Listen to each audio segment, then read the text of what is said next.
পড়ছি আজকের গল্প বিভূতিভূষণ বন্দ্যোপাধ্যায়ের লেখা আরক। মৌচাকের জন্য গল্প চেয়েছেন, একটা ভূতের গল্প হলে ভালো হয় লিখেছেন। গল্প একটা দেব, তবে ভূতের নয় এবং গল্প নয়, সত্য ঘটনা। লাহোর মিউজিয়ামে যখন চাকরি করতাম সে সময় লাহোরের বিখ্যাত দেশবন্ধু কাগজের সম্পাদক বিনয় দত্ত সিং মহাশয়ের সঙ্গে আমার যথেষ্ট আলাপ হয়। মিস্টার সিং প্রাচীন সম্ভ্রান্ত বংশের সন্তান। তাদের আদি বাসভূমি পাঞ্জাবে নয়, রাজপুতনার কোটা রাজ্যে। 3 পুরুষ পূর্বে তার পিতামহ রাজকার্য উপলক্ষে এসে পাঞ্জাবে বাস করেন, সেই থেকেই তার দেশ ছাড়া। সন্ধ্যার পর তার বৈঠকখানায় গিয়ে বসতাম এবং দেওয়ালে টাঙানো পুরনো আমলের বর্ম, কুঠার, পতাকা, বল্লম প্রভৃতি রাজপুতের যুদ্ধাস্ত্র সম্বন্ধে নানা ইতিহাস ও আলোচনা শুনতে বড় ভালো লাগত। রাজপুতনার, বিশেষ করে কোটা রাজ্যের ইতিহাস সম্বন্ধে মিস্টার সিং এর জ্ঞান খুবই গভীর। কিন্তু এ সকল কথা নয়, আমি একটা আশ্চর্য ঘটনা বলবো। মিস্টার বিনায়ক দত্ত সিং এর মতো সম্ভ্রান্ত ও শিক্ষিত লোকের মুখে না শুনলে আমিও এ কাহিনী হেসে উড়িয়ে দিতাম।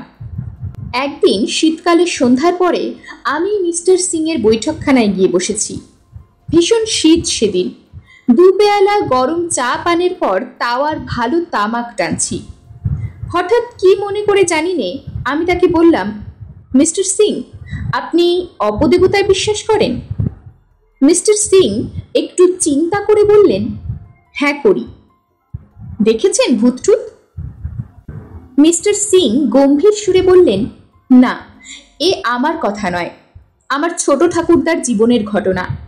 যদি এই ঘটনা না ঘটতো আমাদের বংশে, তবে আজও আমরা কোটা রাজ্যে মস্ত বড় খানদানি তালুকদার হয়ে থাকতে পারতাম। লাহোরে এসে চাকরি করতে হতো না। সে বড় আশ্চর্য ঘটনা। আমি বললাম, কিরকম? শুনুন তবে। আমার ছোট ঠাকুরদা আমার পিতামহের আপন ভাই নন, বইমাত্রেয় ভাই। তিনি মস্ত শৌখিন পুরুষ ছিলেন, আর ছিলেন খুব সুপুরুষ। আমি বিনায়ক দত্ত সিং এর দীর্ঘ গৌরবর্ণ বলিষ্ঠ দেহের দিকে চেয়ে সে কথা অবিশ্বাস করতে পারলাম না। তারপর তিনি বলে যেতে লাগলেন, আমি যখন তাকে দেখেছি তখন আমার বয়স খুব কম, কিন্তু তিনি তখন বদ্ধ উন্মাদ। আমি বিস্ময়ের সুরে বললাম, বদ্ধ উন্মাদ? একদম। কেন তিনি উন্মাদ হলেন সেই ইতিহাসের মূলেই এই গল্প। তিনি উন্মাদ হওয়াতে কোটা রাজদরবারের আইন অনুসারে তার ভাগের সমস্ত সম্পত্তি আমাদের হাতছাড়া। সে কথা যাকে, আসল গল্পটা বলি। বিনায়ক দত্ত সিং তার অনবদ্য উর্দুতে সমস্ত গল্পটা বলে গেলেন। মধ্যে মধ্যে আমি তাকে নানা প্রশ্ন করেছিলাম। সেসব বাদ দিয়ে শুধু গল্পটাই আমার নিজের ভাষায় প্রকাশ করলাম। আমাদের গ্রাম থেকে কিছু দূরে কোটা দরবারের সৈন্যদের একটা আড্ডা ছিল। আমার ঠাকুরদাদা সেই সৈন্যদের আড্ডায় মাঝে মাঝে যেতেন আরক ফুর্তি করতে। তার 2-1 জন বন্ধু সেখানে ছিল, তাদের আরকের নেশাতেই সেখানে যাওয়া। একবার জ্যোৎস্না রাত্রে তিনি আর তার 2 বন্ধু খেয়ালের মাথায় বড়ি নদীতে স্নান করতে যাবেন বলে ঘোড়ায় করে বেরুলেন। বড়ি নদী মরুভূমির মধ্যে দিয়ে 3 শাখায় ভাগ হয়ে সবিলাস গতিতে বয়ে চলেছে। যে সময়ের কথা বলা হচ্ছে তখন এই ত্রিস্রোতা নদীর প্রথম ধারাটিতে আদৌ জল ছিল না, মাঝের শাখাটিতে হাঁটুখানিক জল, তারপর মাইলটাক বিস্তৃত চড়া, তার ওপারে আসল ধারা, অনেকখানি জল তাতে। যাবার কালে এক বন্ধুর কি খেয়াল হলো, তিনি প্রথম ধারার বালির উপরে ঘোড়া থেকে নেমে চিৎপাত হয়ে শুয়ে পড়লেন, আর কিছুতেই উঠতে চাইলেন না। বাকি বন্ধুটি আর আমার ঠাকুরদাদা অগত্যা তাকে সেখানেই বালুসজ্জায় শায়িত অবস্থায় ফেলে চললেন এগিয়ে। বলা বাহুল্য, 3 জনের মধ্যে কেউই ঠিক প্রকৃতিস্থ অবস্থায় ছিলেন না। আমার ঠাকুরদাদা বড় ধারা অর্থাৎ আসল বড়ি নদীর কাছে এসে পেছন ফিরে চেয়ে দেখলেন তার বন্ধুটি ঘোড়া থামিয়ে বালির চড়ার পশ্চিম দিকে ভীত ও বিস্মিত দৃষ্টিতে চেয়ে আছেন। ঠাকুরদাদা বললেন, ওদিকে কি দেখছো চেয়ে? বন্ধু মুখে কিছু না বলে সেদিকে আঙ্গুল দিয়ে দেখালেন আর ইঙ্গিতে ঠাকুরদাদাকে চুপ করে থাকতে বললেন। ঠাকুরদাদা চেয়ে দেখলেন বালুর চড়ার ঠিক মাঝখানে অস্পষ্ট ধরনের কতকগুলি মনুষ্য মূর্তি চক্রাকারে ঘুরছে। কিছুক্ষণ চেয়ে দেখে মনে হলো ওরা যেই হোক হাত ধরাধরি করে ঘুরে ঘুরে নৃত্য করছে। সে নির্জন স্থানে রাত্রিকালে কাদের এমন আমোদ লেগেছে যে লোকলোচনের অন্তরালে নৃত্য করতে যাবে? বুঝতে না পেরে তারা দুজনেই অবাক হয়ে রইলেন। কাছে কেউ কেন গেলেন না সে কথা আমি বলতে পারবো না, কারণ শুনিনি। হয়তো তাদের মত্ত অবস্থায় সব দৃশ্যটার জন্য দায়ী ভেবে তারাও কাউকে কথাটা বলেননি সেই সময়। এরপরে আরো বছর 3 কেটে গেল। ত্রিস্রোতা বড়ি নদীর প্রধান স্রোতধারার 3 মাইল উত্তরে মরুভূমির মধ্যে একটা বড় লবণাক্ত জলের হ্রদ আছে। এই হ্রদের দূরে দূরে একে প্রায় চারিদিক থেকে বেষ্টন করে পাহাড় শ্রেণী। এই পাহাড় শ্রেণী কোথাও 1000 ফুট উঁচু, কোথাও তার চেয়ে কিছু উঁচু। হ্রদ ও পাহাড় থেকে খনিজ লবণ পাওয়া যায় বলে কোটা দরবার থেকে মাঝে মাঝে এর ইজারা দেওয়া হতো ব্যবসাদারদের। আমার ঠাকুরদাদা পূর্বোক্ত ঘটনার প্রায় 3 বছর পরে একদিন এই হ্রদের জলে বালিহাঁস শিকার করতে যাবেন ঠিক করলেন। গভীর রাত্রে বালিহাঁসের দল হ্রদের জলে দলে দলে চড়ে বেড়ায়, এ কথা তিনি শুনেছিলেন। একটা ঘাসের লতাপাতার ছোট ঝুপড়ি বেঁধে তিনি তার মধ্যে লুকিয়ে থাকবেন দিনমান থেকেই, কারণ মানুষ দেখলে হাঁসের দল আর নামবে না। সব ঠিকঠাক হলো, কিন্তু 2-1 বৃদ্ধ লোক নিষেধ করলে রাত্রিকালে নাহারা হ্রদের ত্রিসীমানাতেও যাওয়া উচিত নয়। কেন তারা স্পষ্ট করে কিছু বললে না, শুধু বললে জায়গাটা ভালো নয়। ভৈজি নামে একজন বৃদ্ধ ভিল আমাদের প্রজা ছিল। সে বললে কোটা দরবারের নিমক মহালের এক বেনিয়ার সে ইজারাদার ছিল তার যৌবন বয়সে। উক্ত বেনিয়ার লবণের গুদাম আর আড়ত ছিল নাহারা হ্রদের পার থেকে মাইল খানেক দূরে পাহাড়ের কোলে।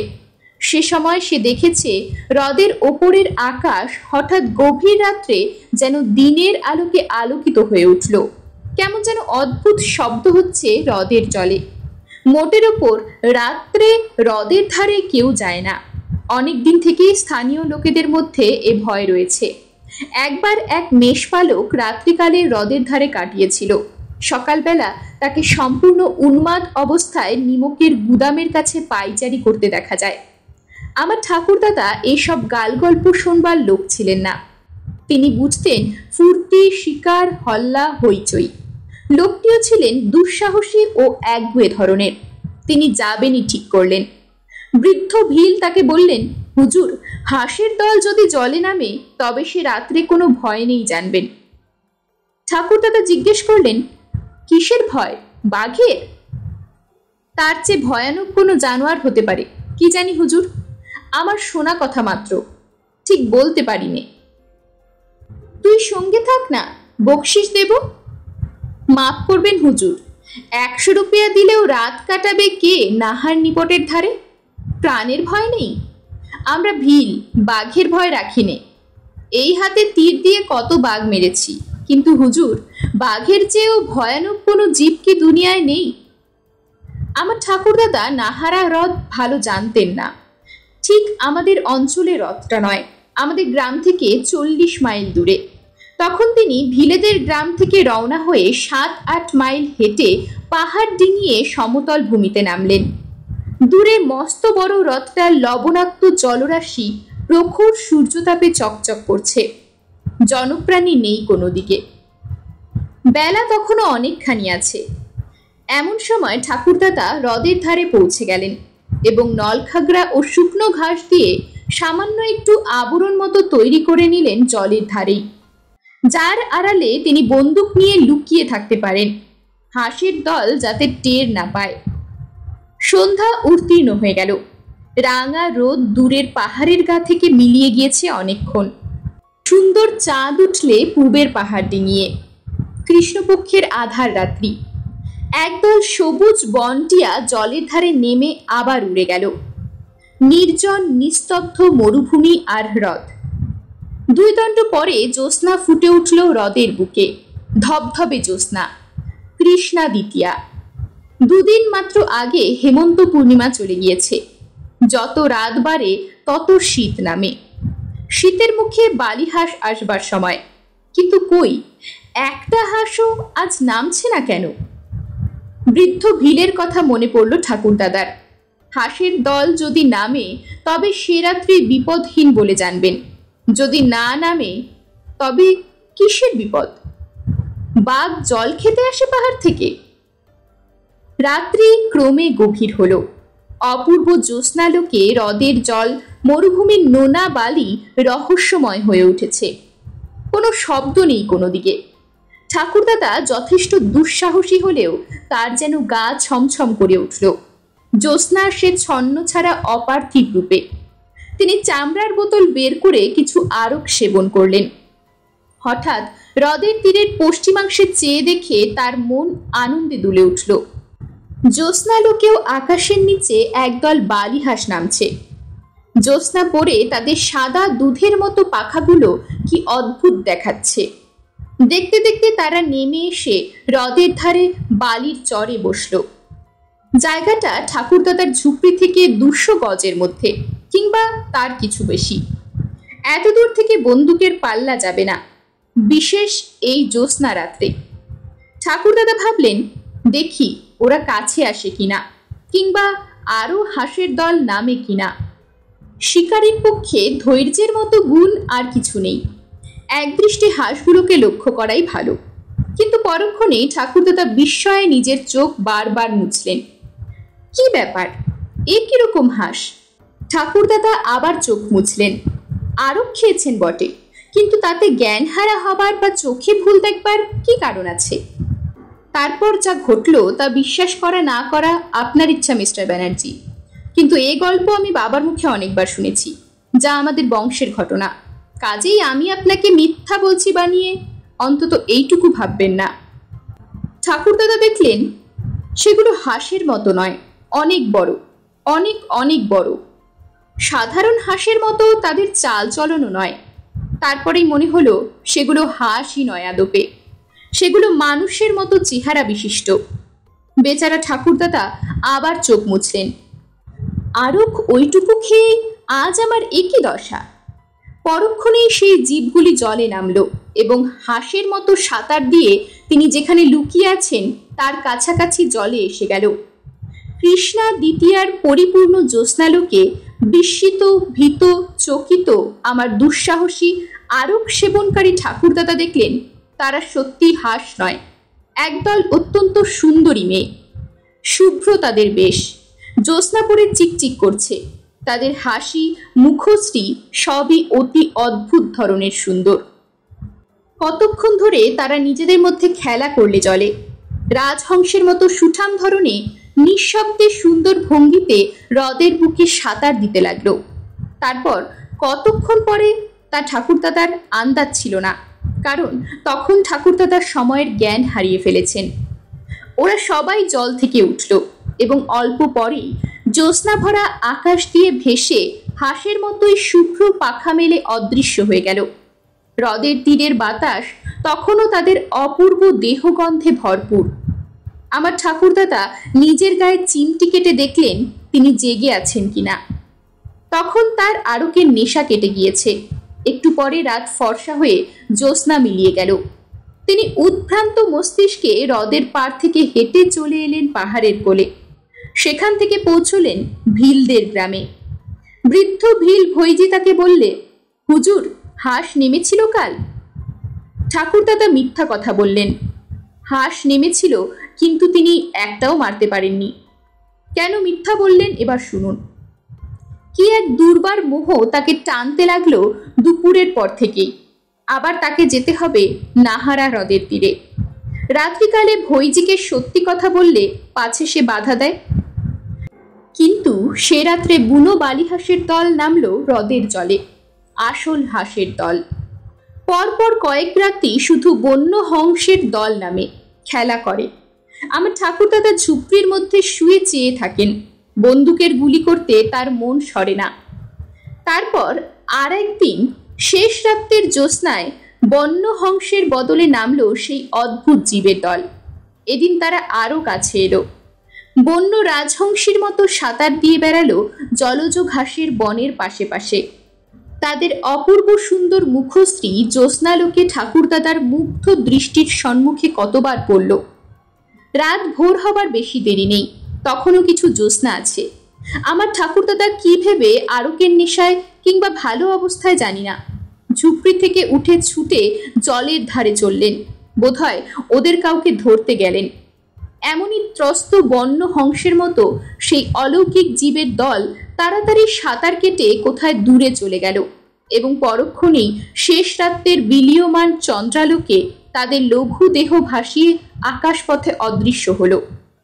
পরদিন দুপুরবেলায় আমার ঠাকুরদাদাকে উন্মাদ অবস্থায় হ্রদের ধারের বালির চড়ায় লক্ষ্যহীনভাবে ঘুরে বেড়াতে দেখে জনৈক জেলে তাকে ভিলেদের গ্রামে পৌঁছে দেয়। বৃদ্ধ ভিল ভৈজি ঘাড় নেড়ে বললে, আমি বলেছিলাম হাঁসের দল যেদিন না নামে সেদিন বড় ভয়। ঠাকুরদাদা মাঝে মাঝে ভালো হতেন, আবার উন্মাদ হয়ে যেতেন। ভালো অবস্থায় বাড়িতে এ গল্প করেছিলেন, একবার নয় অনেকবার। মৃত্যুর 10 বছর আগে থেকে তার মোটেই ভালো অবস্থা আসেনি। বদ্ধ উন্মাদ অবস্থায় তার মৃত্যু ঘটে। বিনায়ক দত্ত সিং তার গল্প শেষ করলেন। আমি বললাম, খুব অদ্ভুত ঘটনা। তবে মিস্টার সিং বললেন, তবে 20 শতাব্দীতে বিশ্বাস করা শক্ত, সে আমিও জানি। আমাদের দেশে সকলে বিশ্বাস করে না। এ আজ 50 বছর আগেকার ঘটনা বলছি। কেউ বলে ঠাকুরদাদার অতিরিক্ত আরক সেবনের ফলে ওইসব চোখের ভুল দেখা। বন্য হংসীকে ভেবেছেন আকাশপরী। আবার কেউ বলে না, আকাশপরী দেখলেই লোকে পাগল হয়। সেই বৃদ্ধ ভিল ভৈজি সেই কথাই বলতো। কি করে বলবো কোনটা সত্যি কোনটা মিথ্যে? তখন আমার জন্মই হয়নি। এরকমই আরো সব গল্প পেতে চ্যানেলটিকে সাবস্ক্রাইব করে দেবেন। আর গল্পটি যদি ভালো লেগে থাকে তাহলে লাইক, শেয়ার আর কমেন্ট করে দেবেন।